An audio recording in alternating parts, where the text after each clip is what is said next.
In this video, I'll explain how to enter point count data using the NatureCounts app.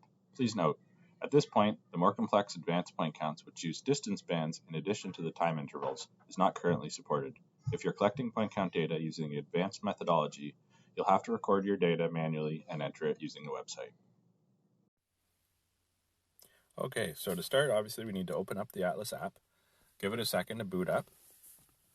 Once it loads, you need to double check that the date and time are correct. They should be automatically, especially if you're doing things live, but it's worth double checking just in case there's an error on your phone's clock or calendar. So assuming it's correct, move on, but if not, then you need to adjust those. Then, of course, you're going to need to select that the protocol is the Atlas point count.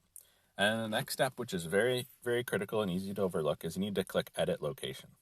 So that'll bring up the map, and if you zoom in enough on a square, you'll see the point count locations show up. So your location is going to show up with that green marker, and then the point count locations are going to show up with blue pinpoints, and those are either labeled with numbers for on-road locations or letters for off-road locations. Now, it's important to note that the point count locations are actually stored on your phone. So even if you don't have a data connection or you're out of cell coverage, you'll be able to zoom in and see and select your point count locations. Same with your current location. That displays based on your device's GPS, which is separate from a cell or data signal. So you should always be able to see your current location as well as the point count locations. The background maps are different. They do require a data connection, but you can cache them on your device if you plan on being out of data coverage by loading the map like this ahead of time and then closing the app. And when you come back, even if you don't have cell coverage or a data connection, you'll be able to see the background maps. Anyways, you want to go in and zoom in on your location to select the point count. In this case, I'm doing point count 11, and you'll see my current location is slightly north of the point count location, so I would need to move slightly to the south, so I'm right on the location before I start my point count. But for this demonstration, I wanted to be a little bit away so that you could easily see the marker. So I'm going to tap on the location marker, and when you do so, make sure to confirm that you are seeing the proper point count label in the bottom left. So in the bottom left now you see that 17 TQK11.11 has been selected. So that's the point count label. And that's just the square ID, 17 TQK11, followed by a decimal point, and then the point count ID. And the point count ID is either the number for the on-road or a letter for off-road. So confirm that it's correct. And just a quick note, if you're creating a new point count location, then you're not doing one of the pre-existing point counts. All you need to do, instead of selecting one of the pre-existing point count markers, just tap on the screen on the map where you're creating the count. Usually that'll obviously be right where you currently are. And then click Confirm Location. That'll take you back to the checklist setup page, and you want to hit Click Next. Now this next page will be very familiar for those of you who have used the app for regular Atlas checklists. It's the exact same. The only difference is you're now seeing two columns for the numbers, which are the two time intervals, minutes 1 to 3 and minutes 4 to 5. So you just want to tap on the plus sign for the species that you encounter. So if I saw Canada goose, I'd add 1. If I saw a different Canada goose in minutes 4 to 5, I'd add a 1 there. If I saw another one, tap it again to add another. If you make a mistake, you can long click on a number. That will bring up the keypad.